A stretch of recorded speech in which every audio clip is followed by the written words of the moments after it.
Добро утро и от събота. Само някой да ми каже, има ли по-голямо куку от мене. Реших, че от повече от година не съм ходила на плуване и в момента имам тази възможност, т.е. имам свободното време. И сега се насочвам към ПМГ-то да отида да плувам, след което ще се прибера. От 9 часа има едно обучение, в което искам да се включа. Малко ще помисля дали да се включа, тъй като от началото на годината, всяка събота и неделя, бих казала, са били плътни в лекциите ми за квалификацията. Аз ще се включа от басейна, да ви покажа какъв съм удавник, може би. Въобще не съм добра, но това е още един от начините за раздвижване.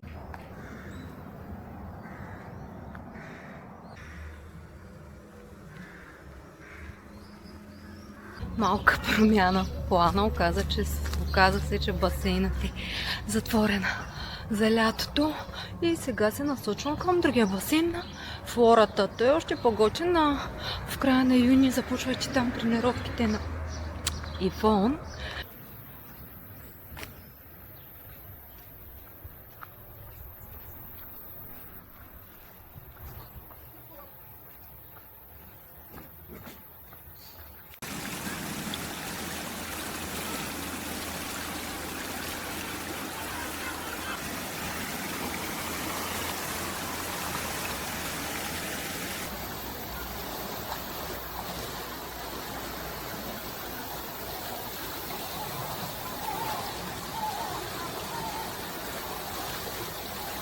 Как забравила какво е и наистина плуването е най-хубавото нещо.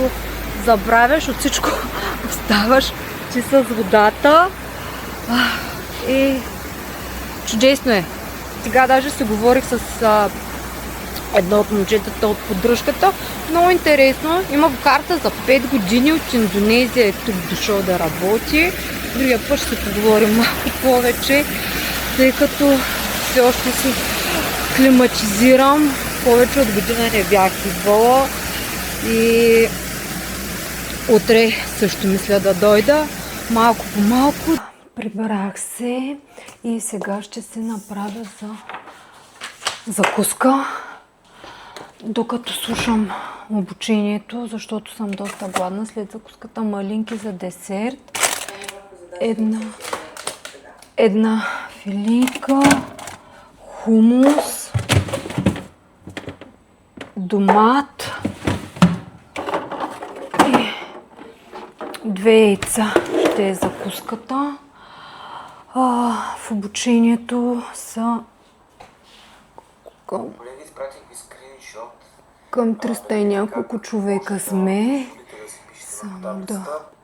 300 и няколко човека сме. Мисля това до края на годината това ще бъде последното обучение, в което се включвам, тъй като защитата на дипломната ми работа, вчера получих имейл, ще бъде в началото на декември. Все пак аз имам още доста работа по нея, но септември ще я подновя, тъй като трябва да стартирам втори клас с учениците, за да разработя един урок за втори клас, да го добавя към дипломната си работа. За да се включа в това обучение, аз преди това съм попълнила предварителна задача. Трябва да го изкарам от 9 до 4. След което ще получа последваща задача, която трябва да направя, и след това те ще ми издадат за нас учителите. Това се нарича квалификационен кредит, който е желателно да имаш.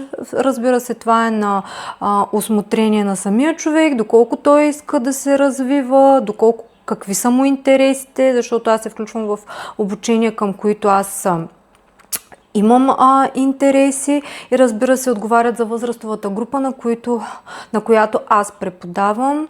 Здравейте и от неделния ден. Казвам ви добро утро. 5:30 е. И аз се насочвам към Ямбол, за да отида да пливам. Заедно с нея и майка ми ще отидем на Сливен, на лифтове, на Карандила или на някакво друго място, което е край река, с воденица. Ще видя къде, ще ви приведа през приключението. Деня вчера завърши повече от добре. Една от най-близките ми приятелки ми дойде на гости, но разбира се, тъй като никога не ми е идвала тук на гости и изцяло се отдадах на времето с тях. Супер беше, голям заряд.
Привети от края на неделния ден. Видяли сте какво се случи в него.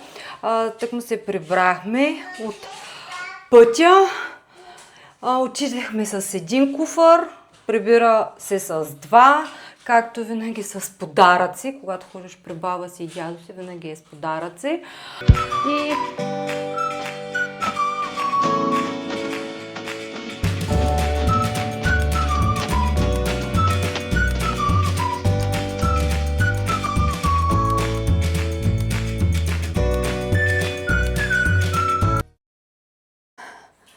привети от края на понеделнишкия ден. Въобще не мислех да има седмичен влог, но Ивон е с леко алергична кашлица и седмицата отново е забавна. Ето за това никога нито се самообвинявам, нито съжалявам, когато ми се отдаде възможност да се възползвам на макс от почивката, когато мога да се взема глътка въздух, така да се каже. Един пак огромен седмичен пазар направих. И сега ще го разопаковам. Влизаме, ще се изкъпе и тази вечер доста раничко определено мисля да си легнем, защото денят беше екшън на работа с нея, заедно после на доктор, за да видят да не е нещо сериозно, което да е с безобидна симптоматика, но слава богу не е. И седмичното меню, много розови домати. Аз съм огромен фен на доматите, предпочитам домати от краставици, нектарини, малини, магданоз. Ям понякога само магданоз с домати, 2 връзки магданоз с домати. Мога да изям аспержи, банани, пъпеш, киви, ябълки, лимони и ядки. Много обичам ядки. Опитвам се да ги намалила съм ги, защото съм много мазнина. Но Отново една красива, пъстра, цветна маса. И тук любимия приятел на всяка майка. Този котарак. Добро утро и от вторник. Малка смяна в плана. То не е малка смяна, голяма смяна. Днеска ще съм в болничен, защото с нощ вечерта 12 дойде телефон, доста кашля. Прозявам се, извинявам се, защото 5 часа отново. И доста кашля. И аз ще си остана днеска с нея в къщи. Преди това ще си седна малко пак навънка да се доразсъня. И днес ще остане в къщи. Мисля да поготвя заедно с нея палачинки. Аз с нощи вечерта, като се случи това нещо. И ми хрумна да си изкарам, ще си направим рибчица за закуска, размразявам, пиленце размразявам, от метро взимам, защото най-ме харесва, въпреки че имаме месарница тук хубава, но тя с пилешкото не съм доволна. И отново замък, отново един красив, всеки път прави чудеса. И днес ще ви приведа през деня, защото ще бъде интересен. Не се съмнявам в нея. В мен е дан, в нея не.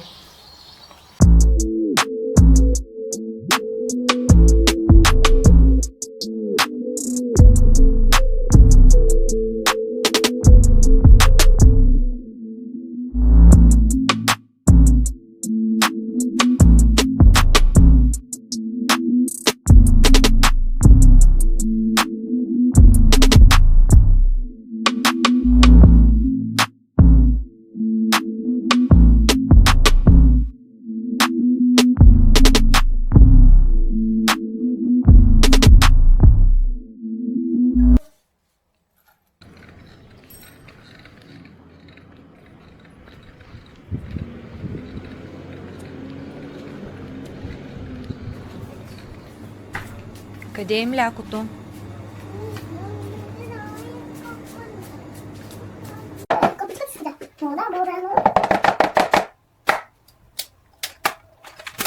Разсараш на двига. Дай ми колко, дай ми езито. Така. Аз искам йогурт. Така, да. Сега чакай, нека да ти дам една кърпичка. Айде сега за миксера. Вътре и вътре.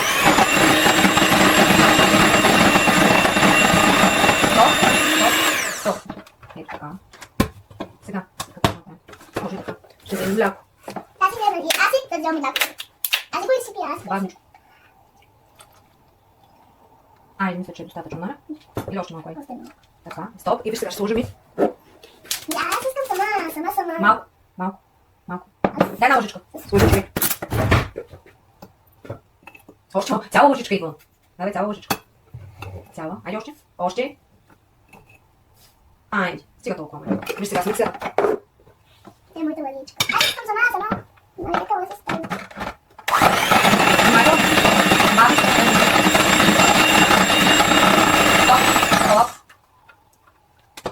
Ще сложа малко мазника. Аз искам малко мазника на слабда. Чакай ни. Пръшно се. Знаеш как трябва да направя?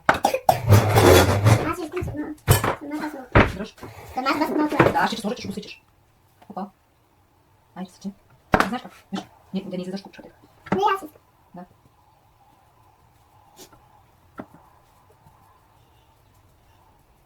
Добре. Сега ще разбъркам с миксера. Аз искам да започкам. Ето, добре. Бавно. По-бавно си. И вижте там. Бавно.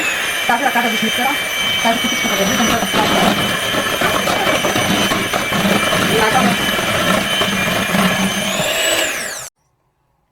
Внимателно, Иван, моля. Айде стига, защото... И продължението, колко е? 10 часа да речем.